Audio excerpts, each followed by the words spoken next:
Lessons. Finished your schoolwork? Mrs. Jasper calls. Yes, says Jayla. Whispers no to me. She wants me to laugh. I don't. Everything okay? I don't know, I say. Come finish your math, her mom calls. Jayla sighs and says, Come on. I walk down the hall even though math seems pointless on days like today. School. Schools have playgrounds, kids, teachers, chalkboards, desks, worksheets, grades, timed tests. You have to be like everyone else. Walk in a straight line. You can't be too loud, too questioning, too energetic, too far behind, too far ahead. You can't have a hard time with crowds, loud noises, or things going off schedule. That's why Jayla's twin brother is homeschooled, and Jayla with him. But people say schools have lots of problems. Most of all, schools have lots and lots of germs. Germs that travel home on backpacks, hands, and pencils and make people sick. People like my dad. That's why I started off homeschooled. I still am because I like it. I like deciding what I want to learn, like rocketry, mythology, and Korean cuisine. Where I want to learn. The library, the zoo, a park bench, my bed, and when I want to learn too. Like studying all through the hot months of summer so we can take a 3-month break from Thanksgiving to Valentine's? You can't do that in school. Learning. Jayla's brother Alex leans over their piano, carefully pressing each key with a perfect precision. A melody all too familiar comes out. Alex's favorite song for the past month. Played so many times, he doesn't even need to look at the music anymore. Jayla sits on the couch, uses the postcard I sent from the series in San Francisco to mark her place in 1,000 Places to See Before You Die. Pulls out her math book. What's up? She asks while her pencil scratches away. I tell her in hushed tones because it is still my secret. But somewhere in the middle of my story, Alex stops playing and starts listening to my words like they whistle. Pop. Buzz. When I get to the end, Jayla's eyes are wide. She shakes her head. Oh, Cass. Schrodinger's cat. Whoa, interrupts Alex. You might have a mutated gene? Which chromosome? What's the hereditary graph for that? Dominant? Recessive? Alex walks over to the whiteboard hanging on their wall, erases what he was working on, and begins writing letters, symbols, my name. You know what this reminds me of? Says Alex. Schrodinger's cat. He looks away from the board, stares at me, because suddenly I'm like a new piece of music or an equation, something interesting pounding at the door. Dead and alive at the same time. Stop it, says Jayla. Schrodinger's cat, he whispers. What, I ask, is Schrodinger's cat?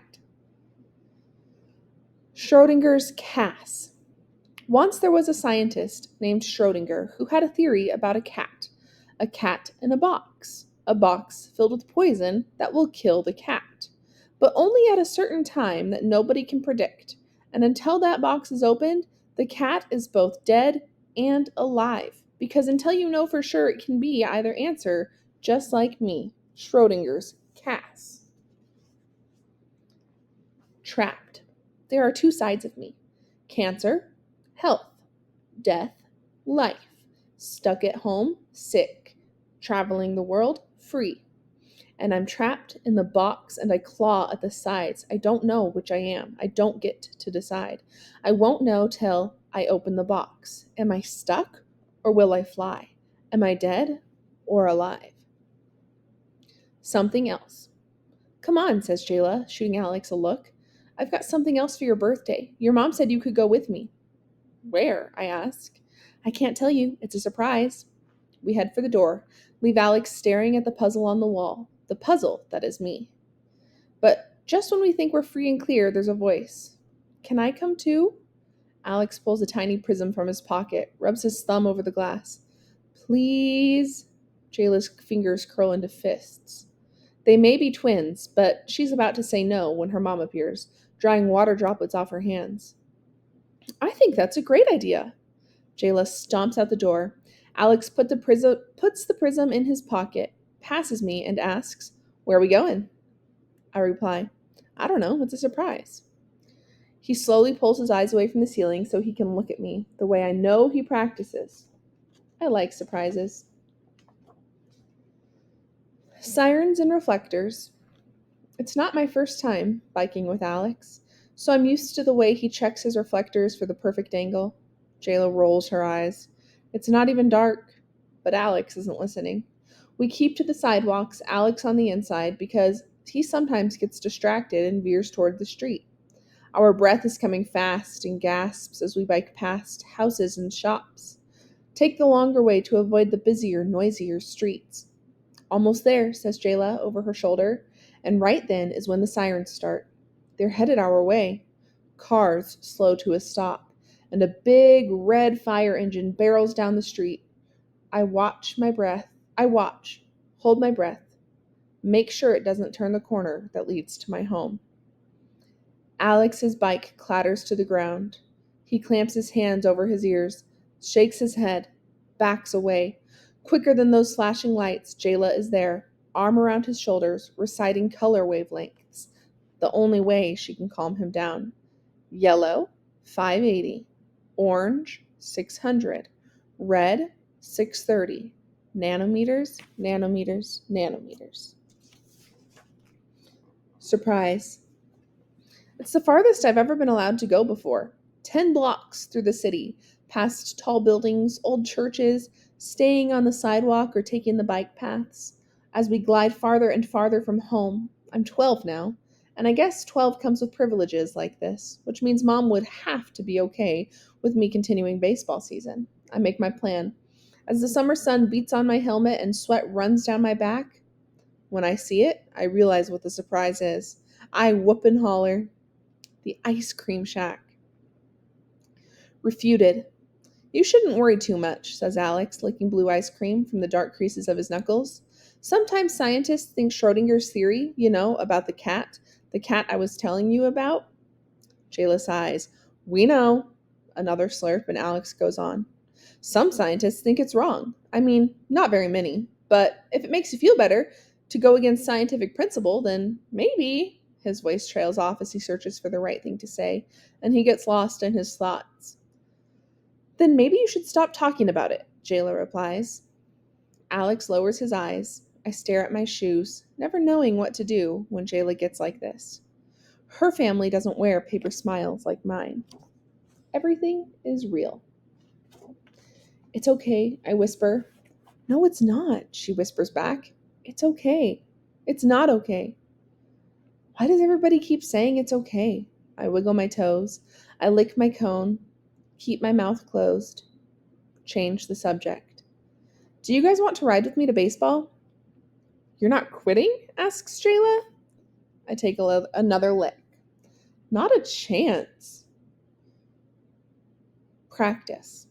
Stepping onto the diamond feels like breathing again after a long time underwater. The red dirt belongs under my feet. "Cass," Coach yells, "what are you doing here? Your mom said you were done for the season." He jogs over, puts a hand on my shoulder. "Sorry about your dad." I shrug. "It's okay. He'll be okay, but But I what? I won't be? Maybe. I just need to keep playing baseball." Coach smiles. "That I can help with. Everybody take positions." I run to my spot on first base and field the pop flies, grounders, and foul balls that Coach hits my way. "Hey, Cass," comes a familiar voice when I step onto home plate, swinging my bat side to side. It's Jack, pitcher. He pulls on the brim of his yellow bee's hat, and I wait. Not for the pitch, but something even better. Trash talk. "Try to hit this one hard. Your last hit was so soft, my grandma cut into pieces, shoved it in a pillow, and made a stupid commercial about it."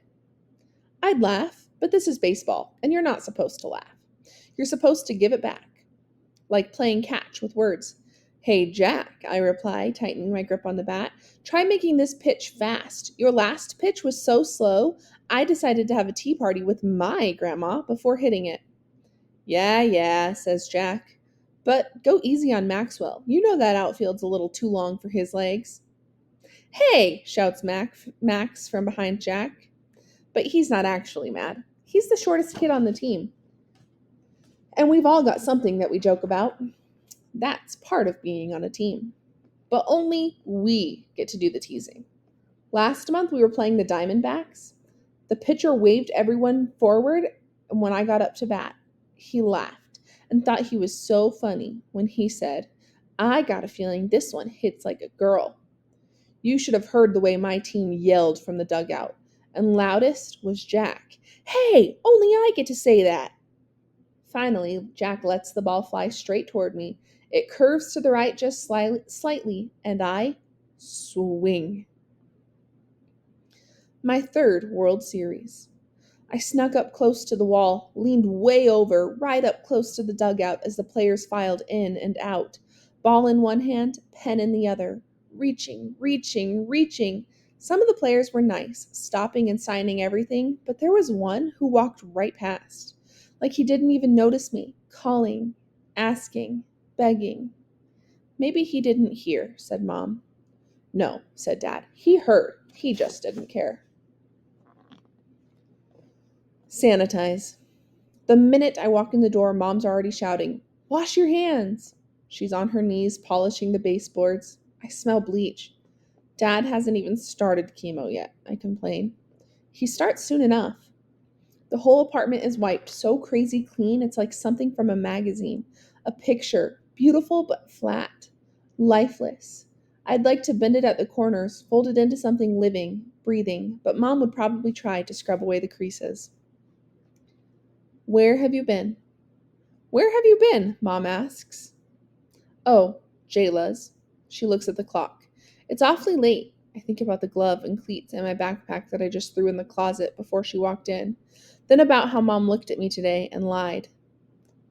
So instead of saying sorry, I reply with, "Oops." Mom shakes her hands dry. They're red, raw. "Oops, Cass, I was worried." Another lie, probably. "I called," she said. That is true. She called 4 times. I missed them. Now I'm the liar. "I was riding my bike." Mom frowns like she doesn't believe me. I hold my breath. "Next time, call if you're going to be late, okay?"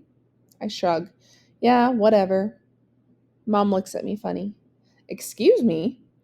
My whole body feels like it's been rubbed by a balloon, primed for an electric shock. I never talk this way to Mom. I prepare for a lightning bolt, but instead, Mom just sighs. "Come on, time for cake." Cake and presents. It's a Cancer year, a Cancer birthday, which means smaller, cheaper, quieter. Because soon Dad won't write his articles, Mom will cut back on her teaching. My cake is a homemade pan of brownies, warm from the oven, still gooey and good. The surprise ingredient? Peanut butter chips. My presents are a bottle of nail polish, a stack of rainbow kite paper, and a poem Dad wrote for me. I smile as I open the presents, but nothing reaches my heart, stretches across the icy sea that separates Mom, Dad, and me. Nothing clears away the secrets seeping into the spaces between us.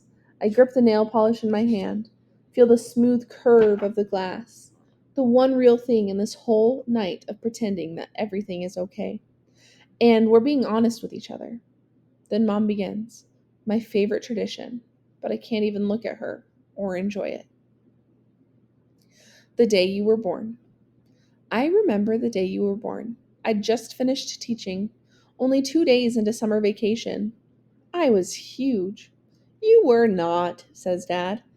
"I was huge," Mom whispers. Huge. I was watering the flowers out on the balcony, just like the flowers we have out there now.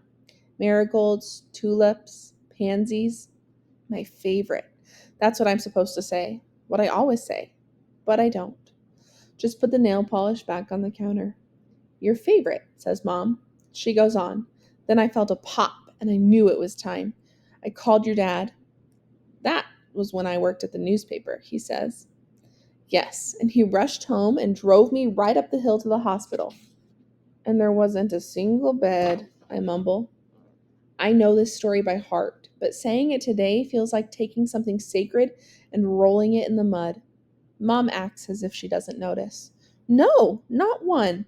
I almost had you in the hallway. And when I held you for the first time, you were perfect," says Dad. "Perfect," Mom repeats. Maybe not quite perfect. And you still are. The best thing we ever made. She reaches out, runs her hands through my long brown waves, but I pull away.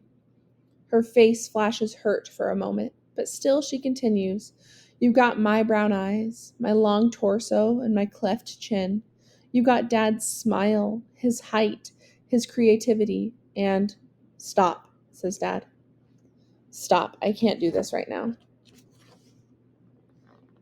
Guilt. I can see it in his face. The way he looks at me, like he broke me, ruined me, gave me a death sentence. I can hear it in Mom's voice, the way she whispers to Dad as I pick up my presents and retreat to my room. Now is not the time, Sean. It's not right. It's not the right time for this. But I think it is. So I leave my door open. Email from Jazz. I will bring you brownies too, Elena. Zucchini brownies. Ha ha ha. Elena's reply is there as well. I hate you. What would you do? I lie on my bed, stare at the ceiling, wait for Mom or Dad to come and pop this bubble forming around me, this bubble of secrets and futures and tests. Come tell me it will be okay, but they don't, because they don't know that I know, and I won't tell them. I finally roll over, pull out my phone, and text Jayla. What would you do if you were me? Would you get the test? It takes her a few minutes to respond. I think so. My fingers fly. Why? Wouldn't you be scared of the answer? She texts back. If I were going on a trip and there were going to be delays or gross hotels or closed attractions, I'd want to know ahead of time. I'd want to make a plan. Make a plan. That's it. If Mom and Dad won't tell me, won't come to me with this question and leave me floating here alone, then I'll just have to ask it and answer it myself.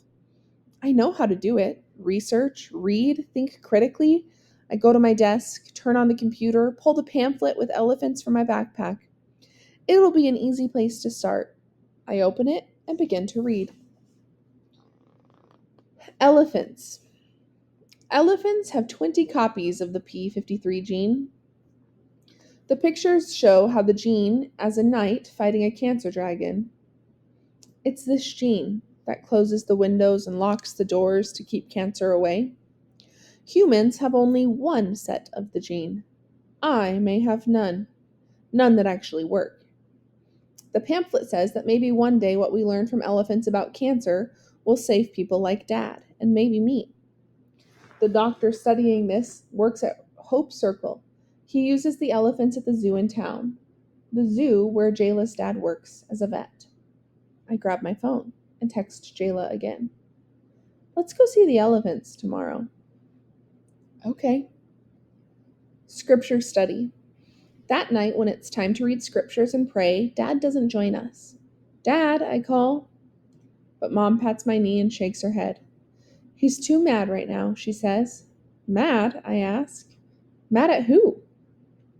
But when we begin our prayer, Dear Heavenly Father, I think I figure it out. Calendar. Mom follows Dad to their room. I can hear them arguing. This apartment is too small. The air is clogged with secrets. I can't breathe. There's a calendar on the kitchen wall with pictures of baseball stadiums. We get it every year. There's a heart on today, my birthday. A heart on Mom and Dad's anniversary, too. I count the weeks of Dad's rotating chemo schedule. 5 days in the hospital, 2 days at home. 5 days in the hospital, 2 weeks at home. Then do it again, and again, and again. I find the last day and put a heart on it. The middle of September. 6 weeks before the World Series. And just like that, fresh air. I still have something to look forward to. My second World Series. The home team won. Not just the game, but the whole thing. Colorful paper squares, confetti burst into the air. The stadium shook. The crowd sounded like 1,000 lions. My eyes were heavy and the moon had come out hours before. As Dad carried me, he whispered, Wake up, Cass. You don't want to miss this. There's something almost like electricity when thousands of people are happy about the same thing. They were dancing in the street, kissing, singing, shouting, and everyone was friends for just that moment. Paper family. Before bed, I pull out my scissors and a piece of thick red construction paper. Then I take white paper, fold, snip, fold, snip. Cut out the curve of heads, shoulders, hands connected, feet melting into the white ground, glue it into the red card, open it, and a family pops out. I run my fingers along the edges of Dad, Mom, me, and wonder if we're as fragile as this paper family. I draw smiles, paper smiles, on all their tiny faces, and put a little extra tape around the tiny paper hands just in case. Text from Jayla. Should we meet in Senegal tonight? At first I write, sure. But then I delete it and write, don't you think we should plan to go to these places for real? I wait a few seconds and write, we will. When we turn 18, remember? The next text hurts to type. What if I don't have that long? That reply comes quickly. Cass, don't be silly. I'm serious. The pamphlet said a 50% chance of cancer by age 30. 18 is more than halfway to 30. What if I'm already sick? What if you don't have the gene at all? I pause. Then Senegal sounds nice. A minute later, my phone buzzes. Maybe we should go to Turkey first. The Pamukkale hot springs supposedly heal people. Warmth runs from my fingertips to my chest, knowing Jayla understands, cares, knows my secrets. I smile. Turkey? I text back. Now I'm hungry. I'm serious, Jayla writes. A giggle runs through my room. I know. It's a good plan. Thanks.